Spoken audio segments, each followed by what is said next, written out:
No mês de junho, uma cidadezinha no coração da Amazônia se prepara, se enfeita, vai às ruas, dança, celebra uma tradição de quase um século. Momento onde vida, folclore, trabalho, homens, mulheres, jovens, idosos e crianças, tudo e todos se juntam numa única expressão, a da cultura popular. É a festa do Boi de Máscaras, de São Caetano de Odivelas.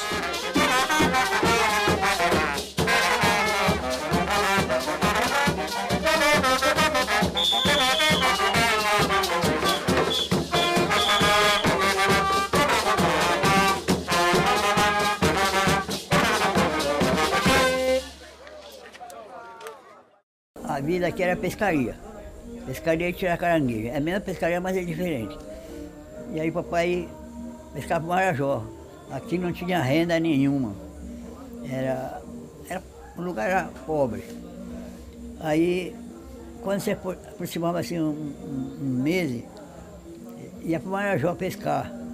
E aí você montava aí essa ponta do Manguari, rodava a parte de lá, tinha um garapé para covar. E lá eles se brigavam lá, os pescadores. Pelo uma noite de Santo Antônio, né? Sabe como é o pescador? E aí não tinha outra coisa para fazer, fizeram uma fogueira na praia de Pacoval. E aí foi que brincaram lá, tipo um boi, né? O compadre do papai, Fernando Cristo, disse, compadre, olha, quando chegar em São Caetano, vamos colocar um boi na rua. Esses ditos pescadores que eu estou dizendo, que foi meu tio, o seu Tito, seu Murilo, Chagas.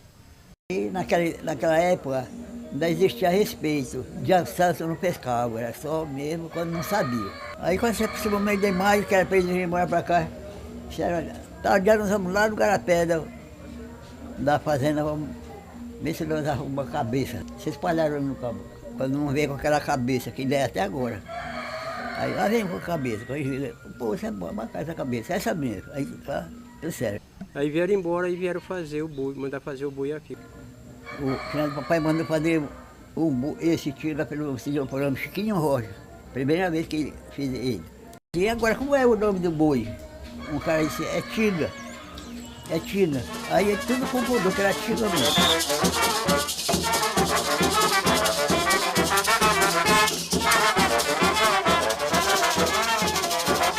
Que o Tinga pertencia ao meu pai, meus tios, que era o pai do Jorge, ali aquele que tem comércio lá, pai do Zé Lode, por isso que dizem que é Zé Lode, né? Que o pai dele era um dos representantes. O seu Laércio, conhece bem, né? O seu Laércio é neto do que foi o que ajudou a desfazer o Tinga, né? O seu Tito Ferreira da Armácio.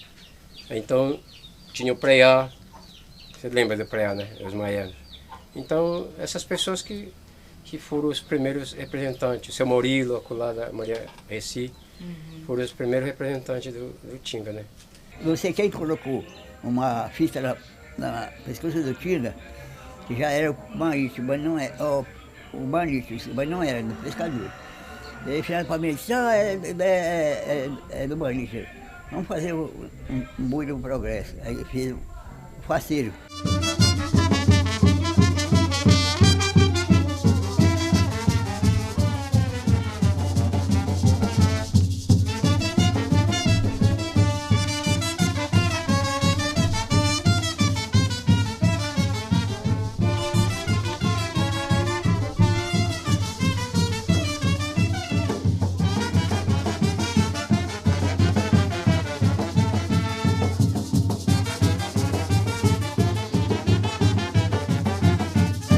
nesse mesmo ano que fizeram o Tinga, fizeram o Faceiro. Tá entendendo? O Faceiro foi seu Dido que fez, que pertencia já ao pessoal do Progresso. E o Tinga sempre pertenceu ao pessoal do Marítimo, a quadra maritiana, que é o pescador, né? O marítimo, né?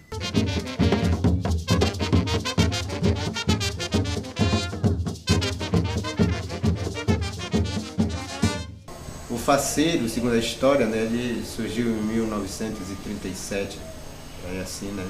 Só que, primeiro ano que saía, botaram na rua, igual o Tinga. O segundo também. No terceiro mudaram para comédia. Nessa comédia desapareceu. Veio desaparecer em 48. Né? Aí, em 98, nós resgatamos o Faceiro.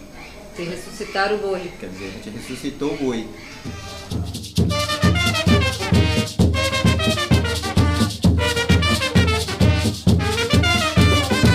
Mestre Bendé é incentivador, né, do boi faceiro. Na verdade, foi ele que nos incentivou a colocar o boi faceiro. Nosso objetivo era colocar um outro boi, né, que ele mesmo tinha falado pra gente, que era o tronco velho. Era um dos bois mais famosos da época, né. Porque ele falou, não, o boi faceiro seria o melhor, né, porque foi o boi que marcou naquela época lá. Então a gente resolveu colocar o boi faceiro. Certo que o boi, o tronco velho, ele era vermelho, né? Então, ele dizia assim, vermelho, se referindo a marrom, né? Então a gente pegou, já tinha mandado fazer o boi todo marrom. Aí o boi faceiro, ele era marrom e branco. Então a gente resolveu só trocar o nome mesmo do boi. Aí ficou boi faceiro.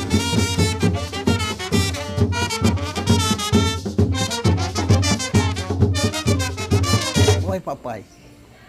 Aí nós ficamos, como eu, com o pai Filhinho, que é Caetano o nome dele, né? O pai Filhinho, Cabuquinho, Pereburro, tudo isso, vou conta, nós ficamos com o boi, né?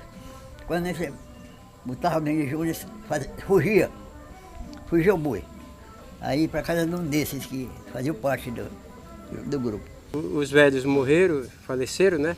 Aí ficou eu e o compadre José, como filho legítimo do pessoal, que pertencia ao Tinga mesmo, né? Aí ficou, do seu título, ficou representando o Laércio, o seu Laércio, né? Que era a neta, né? Já o seu primo Jorge, ele não se interessou nesse negócio aí. Ficou só eu, o Zé Lode e o seu Laércio. E o Preá, que também era de outra família. Então, quando chegou na minha mão, o seu Laércio colocou também. Quando chegou na minha mão, eu fui representante 4 anos. Aí depois eu repassei para eles. Já depois disso eles não me entregaram mais. E aí eu coloquei, né, o mascote.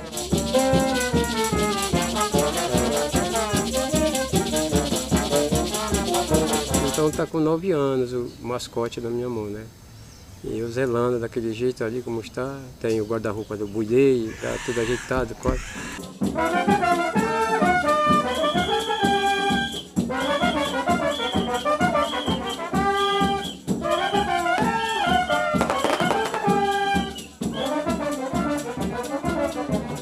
Minha família, ela faz parte do grupo folclórico de São Caetano. O meu avô, Murilo Alves da Chagas, ele foi um dos fundadores do Boi Tinga, que foi uma turma foram para a Ilha do Marajó, eles pescaram lá, encontraram a cabeça do boi, né? Aí enterraram, voltaram, aí fizeram boi, já vinha naquela brincadeira toda. Aí ele fez parte dessa brincadeira.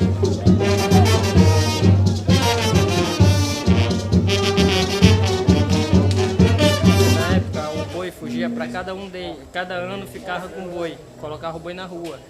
Então essa tradição realmente apagou.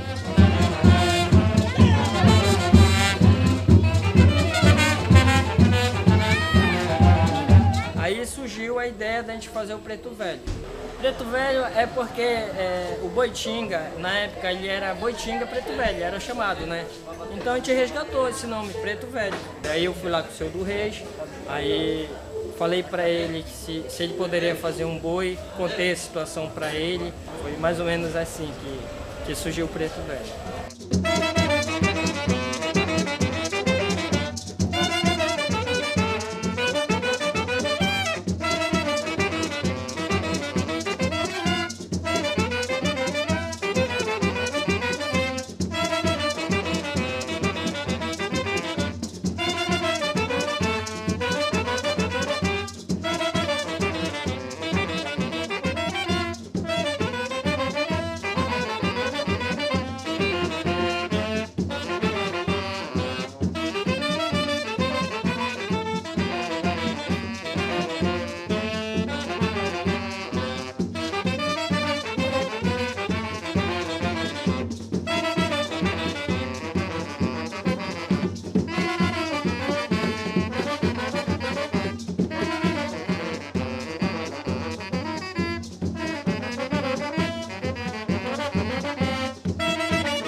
Eu venho sustentando essa questão de cultura, assim, de fazer bichos, há muito tempo, há 50 e poucos anos, eu aqui, e hoje estou aqui, não é?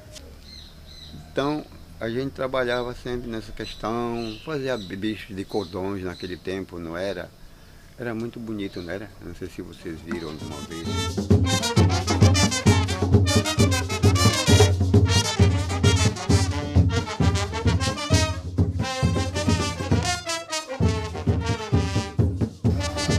No tempo ainda que eu tinha meus 13, 14, 15, esses anos de 20 anos, as pessoas faziam os bois, dançavam, era som, né? Chama só uma perna, né? Mas parecia uma bacia largo, não é? Isso, aquele outro, né? Ele veio se organizando os bois aqui mesmo, assim, feito. Foi do Brasilino, Dido, esse me lembrei agora, não é do Dido. E até agora, quer dizer, a gente veio e ficou contínuo e faz o boi naquele estilo.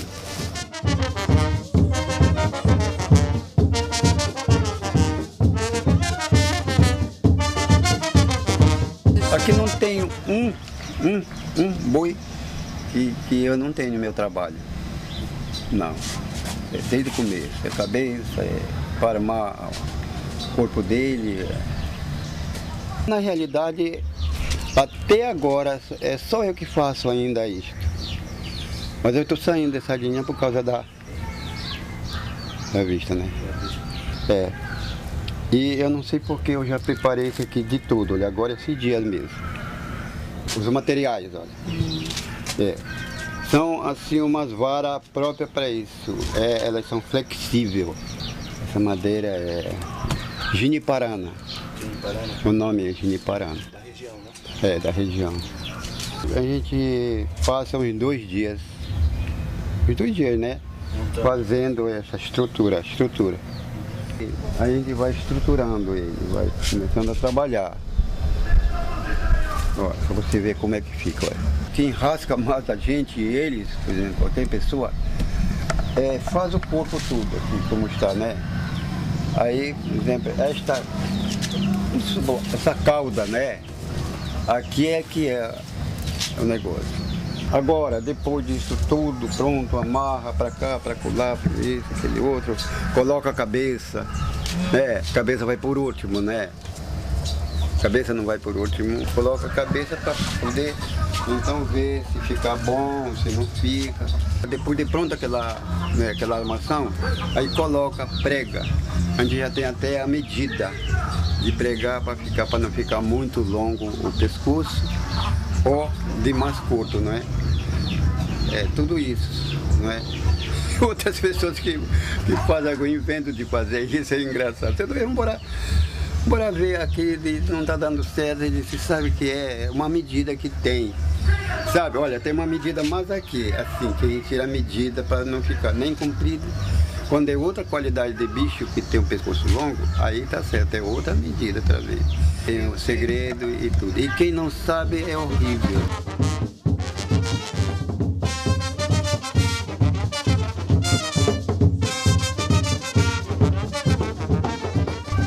Quer dizer, todos os anos muda essa capa dele. Tem boi aí pronto, aí para certas pessoas que eles não Fica pronto do ano para outro. Eles nem capam quase, porque eles tratam deles, tá? Agora a gente vai, essa questão a gente vai cortar depois por aqui e para esse pedaço bem para cá, assim, olha. Aí é um trabalho danado. Quer dizer, isso aí não se sabe se vai dar certo, tá entendendo? Só que nós temos aqui, olha, aqui mais ou menos aqui, ó. Ver se dá certo ou não dá.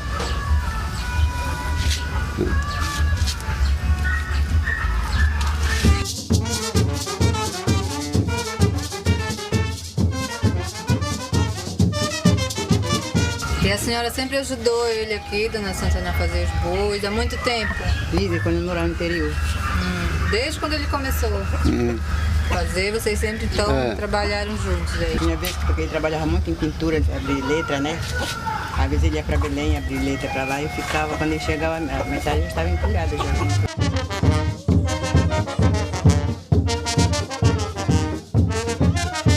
O boi, uma coisa dessa, dá um processo, dá um trabalho muito grande. É por isso que eles não querem aprender isso aqui. Eles querem fazer, às vezes, o cabeçudozinho, né? É, o cabeçudo. Eu acho que é mais fácil, a máscara também é mais fácil.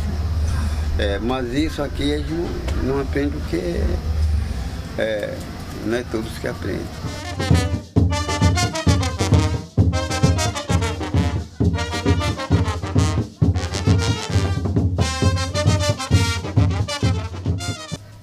Por sinal, estou até entregando o boi, estou entregando o outro aqui e assim por diante. Já foi pouco trabalho que eu fiz. Agora estou pensando se para o ano ainda vou ter esse espírito de trabalhar assim. O problema agora é a saúde. O problema de saúde. Mas da minha parte ele já está pronto, né? Só falta as pernas, né? Colocar as pernas daí.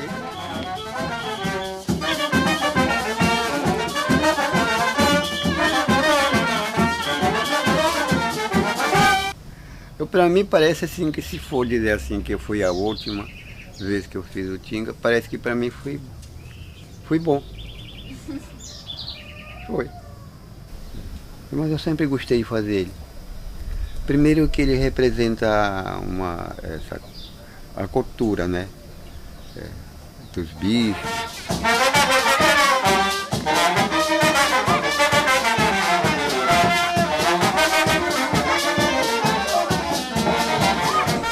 Hoje a gente já faz o boi aqui mesmo. A gente que reforma, né, os meninos já trabalhando, porque a gente assim, dar continuidade nisso daí. Né, porque a gente sabe que os artesãos estão ficando já, né, com dificuldade de fazer o cabeçudo, de fazer o boi. Então a gente já está trabalhando aqui porque é eles que vão dar continuidade nisso daí.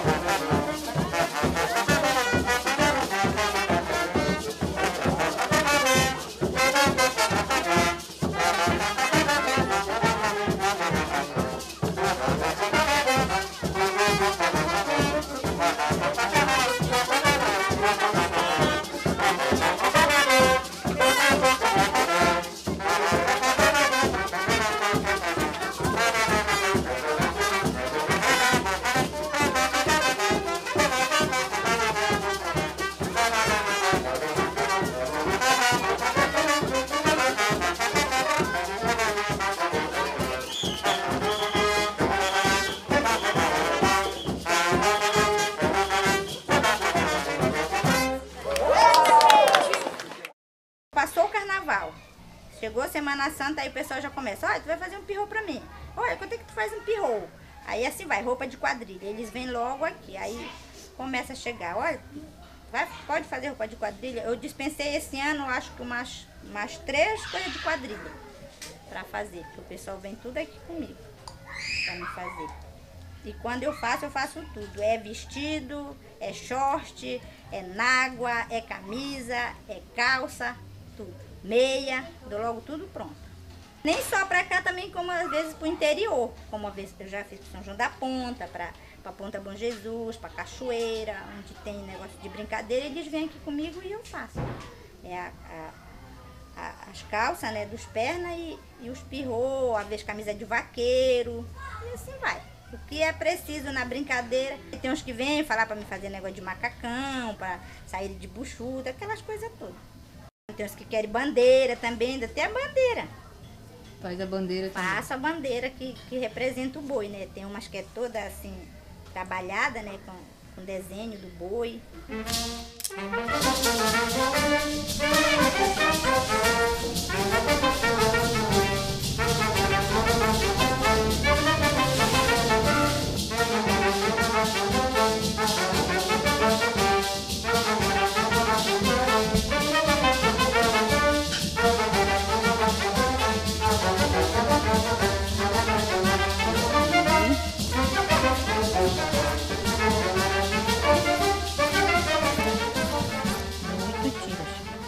aqui eu vou dividir 4.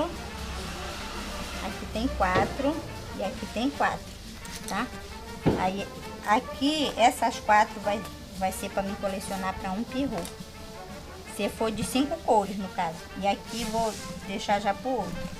Aí de cada cor, aí eu vou colocar, que no caso 5 vezes 4 são 20. 20 tira para cada pirro. 4 tira com 5 cores.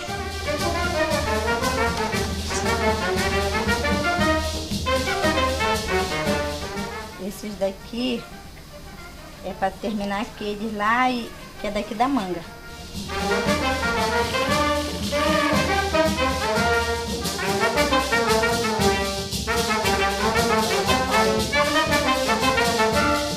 Destacar as cores, no caso, escura, clara, a escura, clara, entendeu? Que é para ele ficar um colorido bacana. Isso é um dom de família, de mãe para filha, irmã e assim vai. Meu pai sempre gostou de brincar no boi, de colocar, entendeu? Assim, de fazer questão do boi, a gente encapava o boi, ajudava ele, comprava material, a gente mesmo que encapava, ajudava ele a se organizar, entendeu? Sempre ajudou ele, a gente já veio nessa coisa desde assim, de pequeno por causa disso, porque ele gostava, e a minha mãe confeccionava os pirrô, as camisas dos vaqueiros, ele sempre gostou de brincar de vaqueiro também. Entendeu? Aí sempre a gente já veio naquela coisa desde pequeno. Eu lembro muito ele, ele gostava muito dessas coisas. Chegava mês de junho, ele fazia aqueles balangandã, que é aqueles tamancos de pau, né? Fazia aqueles balangandã e fazia aquelas máscaras de todo jeito e trabalhava mesmo, fazia cavalinho, tudo era eu que ajudava ele. Tudo era eu, ajudava ele a encapar, ele fazia só aqueles movimentos, negócio de paneiro, várias essas coisas, né? E já outros negócios de colocar o tecido, encapar e coisa, já era eu que ia ajudar ele a fazer. Já é de sangue isso. Já é de sangue.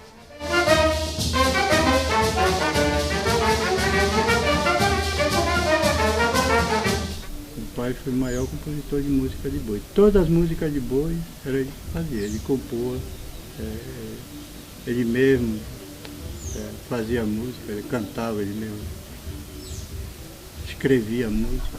Eu brincava muito, participava da brincadeira, né? Eu era direto no boi, gostava. E me dediquei a fazer os pirrus. Aprendi, né?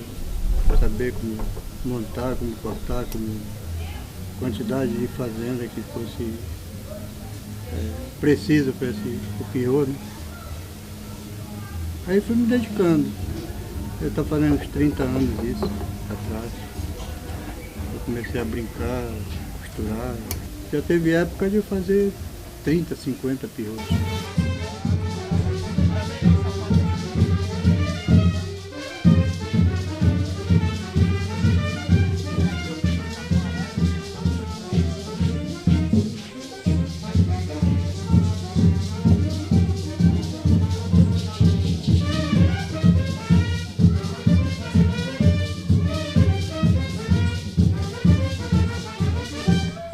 Coisa que dá muita satisfação, assim, de ver, entendeu? As pessoas tudo vestido, né? Os pirrô, assim, principalmente quando ele tá assim, tudo novo, que tem uma galera, assim, toda, fica muito bonito.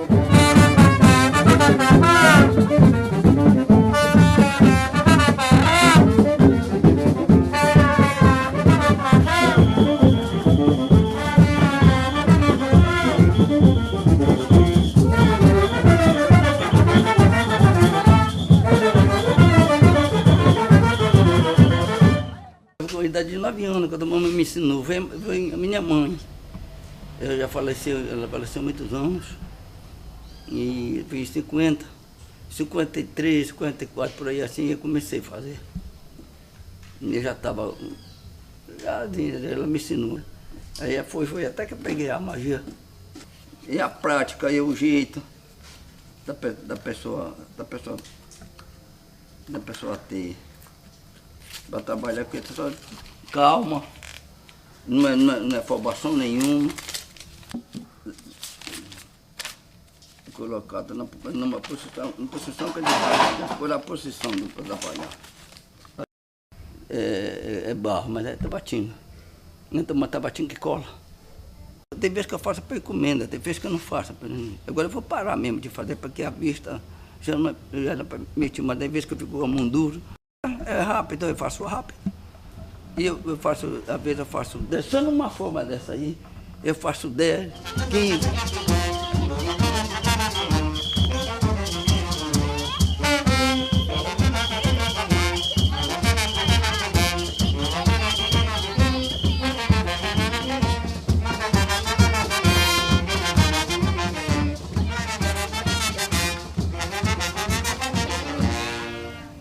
Pronto, já está. Já está daqui, vai pro sol. É muito complicado. A arte mais complicada que tem é essa. Que poucas pessoas aprendem.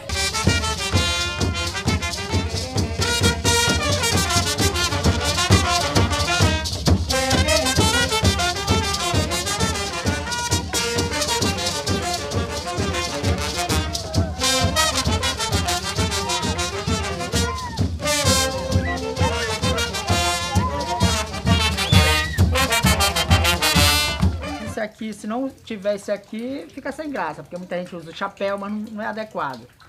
Aí, mas esse padrão aqui, se não tiver esse aqui, tem o peru, mas tem que ter a toalha, no caso, na cabeça e o último capacete. O material aqui é a tala de anajá. Aí tira, limpa ela, aí faz essas rodas aqui, que muita gente faz de cipó, outros fazem de alumínio, como eu falei ainda agora, mas eu uso só a tala.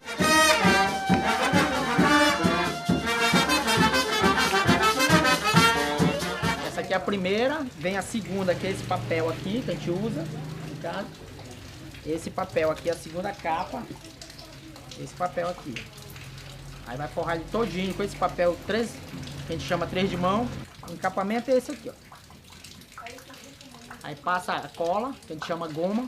Aí passa e vai pro sol, como eu falei ainda agora. Depois vem outra, aí depois vem esse aqui. Esse aqui ele vem uma por uma. É uma por uma esse aqui. Até chegar ao final. Aí depois vem o acabamento de flor e o fetilho, que tem gente também que não usa esse fetilho, usa outro material, mas a gente usa só o fetilho mesmo. Era o papel celofane de antes. Como na chuva esbandalhava muito, no pegada a pessoa saía na mão que molhava, a gente já usou esse aqui. Mas o primeiro mesmo foi o papel de celofane. Aqui já só vai faltar o elástico para as pessoas botar na cabeça e segurar aqui. Eu aprendi olhando. Curiosidade, eu desmontei um desse, eu não sabia fazer, eu desmontei um desse e foi imitar. Aí pronto, depois que eu consegui fazer um, aí hoje é eu que faço, o grupo Boitinga é eu que faço mesmo.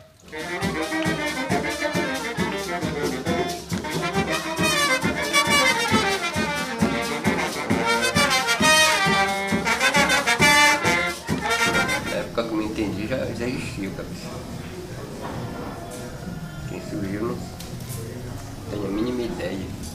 O paneiro sabia tecer, o cabeção não, nunca tinha feito. Nessa época eu comecei a fazer. Eu faço muito, faço uma base de 50 por ano, assim.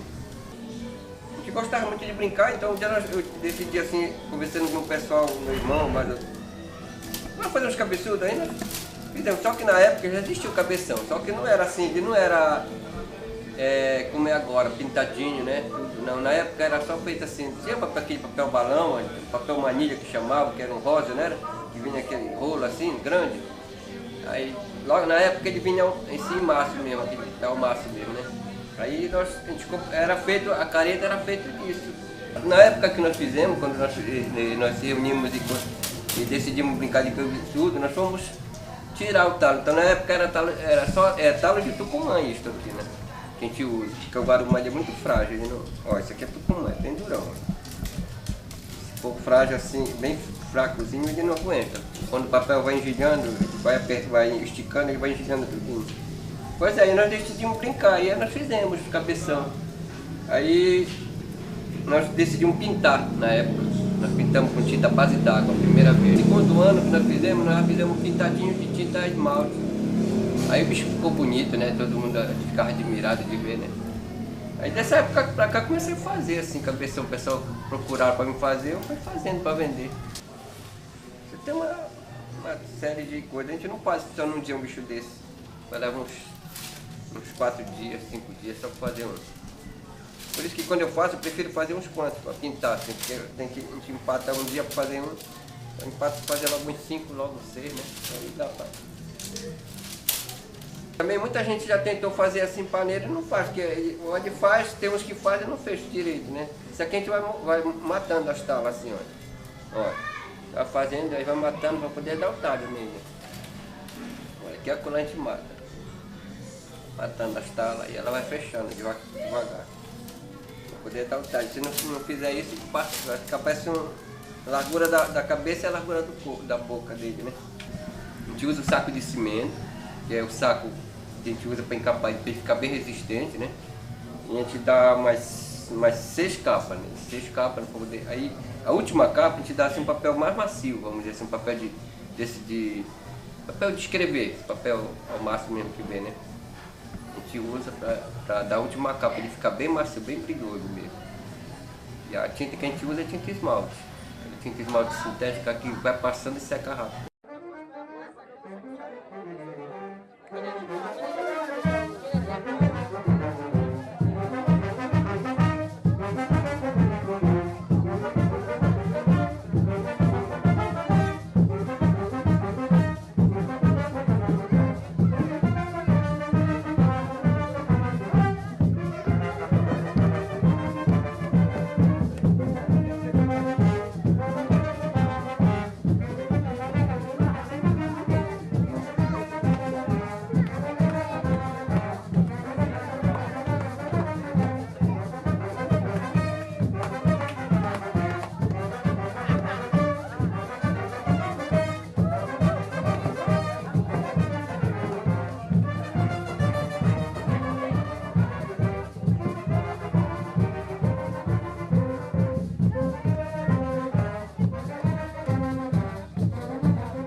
Contagia a gente pra gente fazer bonito na brincadeira. É isso que é mais gostoso. A gente está embaixo do boi e a música leva a gente, leva eu e ele, fazer bonito, ficar bonita a brincadeira. O que faz na frente, a gente faz atrás. O que ele faz atrás, eu faço na frente. Entendeu? É uma coisa só. A gente não combina assim, ó, o que tu faz eu faço. Não, a gente já vai com aquela coisa certa ali. O que ele faz na frente. Você faz a saqueada de força também. Eu faço atrás.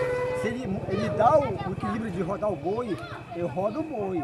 A gente guarda a cicatriz do boi, que é as queimaduras que a gente guarda do boi, mês de junho. A gente brinca porque a gente gosta mesmo da cultura de São Caetano.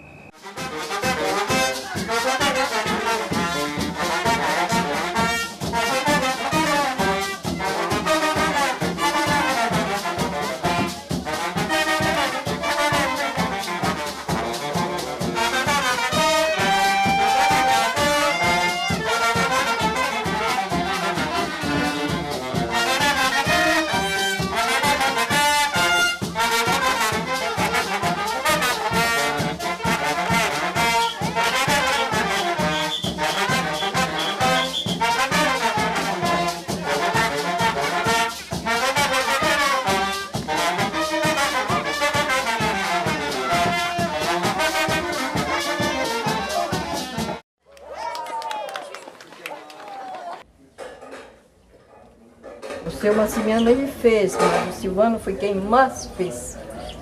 Mas quem mais tirou música de boi foi ele. Ele tirou já um pouco tempo. Tirava, era música bonita mesmo. Todo mundo gostava dele tirar ali pro Tinga, Deus o livre. Aqui era só ele mesmo que tinha. Depois então que foi Jacil Massimiano, que começou também a escrever a música, né? Mas o Silvano foi, diz a gente, aquele aqui foi ele mesmo o primeiro. Foi bem uns 20 anos tirando música para boi. Foi. Nem só tirava a música, como ele tirava a letra. Ele levava nesse assobiando, tá? Ele assobiava para ver as notas, como era, como deixa. Ele tirava, aí ele tocava uma nota, ele ia e escrevia. Daqui a pouco outra, até ele compor aquela música, entende? Era assim que ele trabalhava, tá? Depois ele tocava trompete, nesse tempo era só trompete que ele tocava.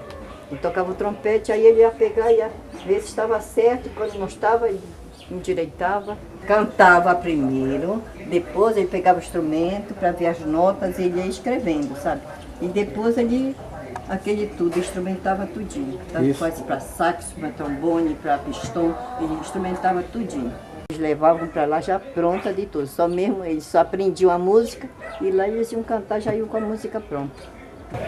De Boi Bumbás. Isso aqui tudo é música de boi. Esse aqui é tirado dele mesmo, é música dele mesmo, essas aqui, todinho. E fora que ele não deixou. Ficava no lado dele, olhando lá. Só não aprendi, né? Não aprendi nada. Nenhum dos filhos dele aprendeu a música. Nenhum, só os netos.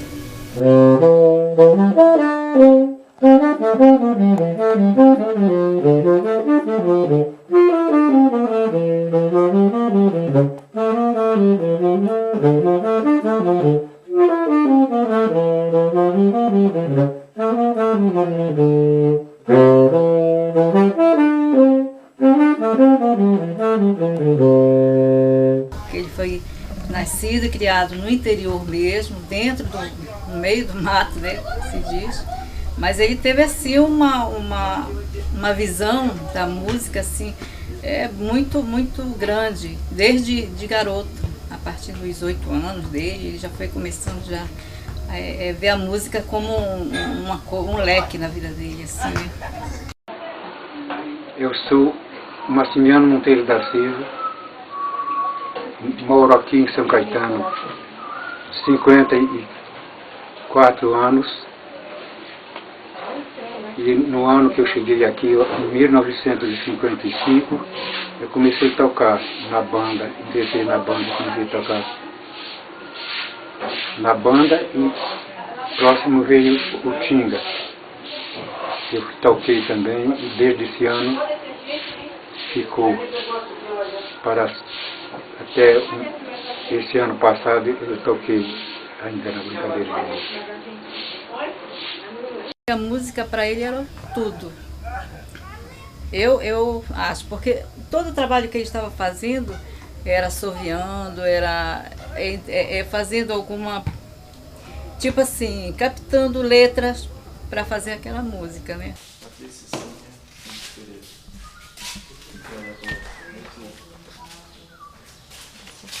Ele achava tempo para tudo.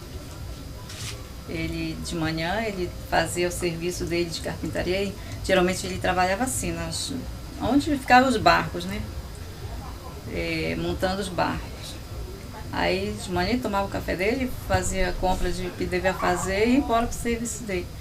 Aí, na volta, era que ele, quando ele almoçava, depois que ele almoçava, deitava um pouquinho, levantava, aí ele ia pegar a música, entendeu? Aí tirava um tempinho ali, aí lá umas 3 horas, 4 horas, ele voltava para o serviço dele. Quer dizer que ele sabia dividir o tempo dele. E não deixava nenhum nem outro se acumular. Ele ia fazendo. E tanto é que ele fazia a música do Tinga, ele fazia a música do mascote, do boi que saiu ontem. E de mais algumas brincadeiras também, folclóricas, como a gente vai ver lá, tem no meio desse material que tem até umas músicas de uma brincadeira que eu vi lá, São João da Ponta, no Macaco, parece que é a Cuti, enfim, tem várias coisas assim, que ele ia fazendo, o pessoal vinha aqui, ó, quero música para para tal bicho assim. As pessoas cantavam, né? Chamaram de tirar a música. Era chamado de tirar a música no vulgo popular.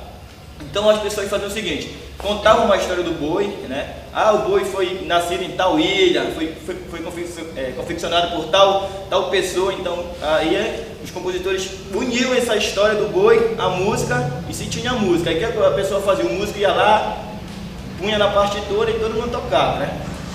Marcha de boi e samba de boi.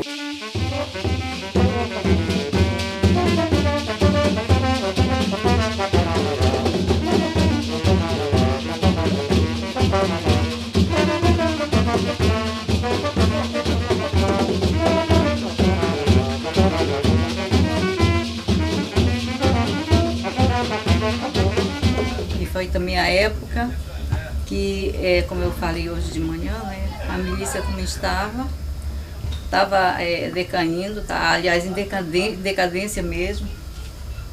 Aí foi quando ele saiu procurando jovens, adolescentes mesmo, para ver se queria aprender músicas. E ele foi buscando, ele foi encontrando aqui e ali. Ele ensinava de graça, só para ver um futuro mais tarde, né, desses jovens.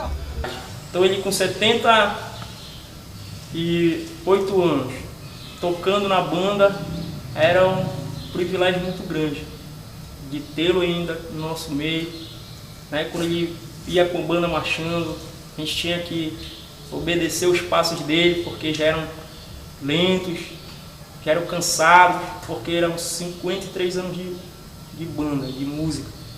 Então mostrava o cansaço. Tocar no lado dele era um aprendizado muito grande, muito rico mesmo, e que ficou até hoje, e que vai continuar. Apesar das escolas de música hoje ter um trabalho muito mais moderno do que eu tive há 20 anos atrás. O boi sem orquestra não pode sair. É a orquestra que faz toda a animação do boi. Na verdade, músicas de samba. E os mestres como Maximiano, São Silvano, eles foram fundamentais para essa geração que hoje está aí, são meninos que são jovens, mas que procuram seguir o exemplo deles. É um trabalho de valorização e de preservação da nossa cultura, né? Então as bandas de música, elas estão também inseridas nisso, são duas bandas. Essa é a Rodrigues dos Santos, também tem a Milícia de Velência, que faz o mesmo trabalho que a Rodrigues faz. Aqui em São Caetano, a cultura musical, a raiz musical é muito forte, né? Muito forte. E nessa região do Salgado, mas falando aqui em São Caetano, né? São duas bandas de música centenárias e que tem essa preocupação de dar continuidade a essas nossas raízes. É interessante que quando vem se aproximando o mês de junho, né? A época dos bois saírem, os meninos começam a até se preparar mais, né? Começam a estudar ainda mais, porque existe uma preocupação deles em mostrar o serviço, para que chegue uma época dessa eu comece a indicar. Os donos das brincadeiras dos bois de máscara, da manifestação, acabam procurando os músicos. Para falar a verdade, eles acabam me procurando, né, para me indicar quem realmente é capaz, já dá conta de tocar nos bois. Então não são todos, aí a gente acaba indicando esse que já dá conta de tocar. Um trabalho realmente é um trabalho que exige muita resistência do músico.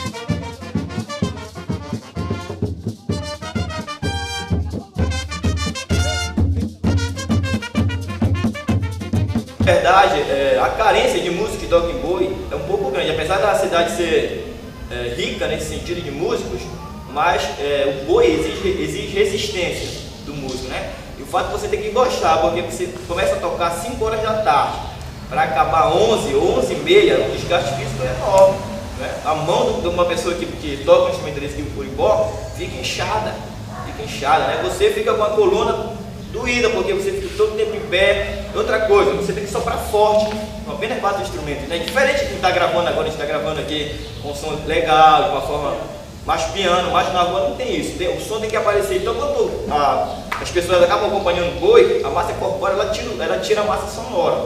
Acaba tirando. Então você precisa soprar cada vez mais forte para que possa aparecer o som da orquestra. Então, na verdade, isso faz com que você se desgaste mais. Esse Goitano, alguns brincam que se não tocar no boi não é considerado um músico, né?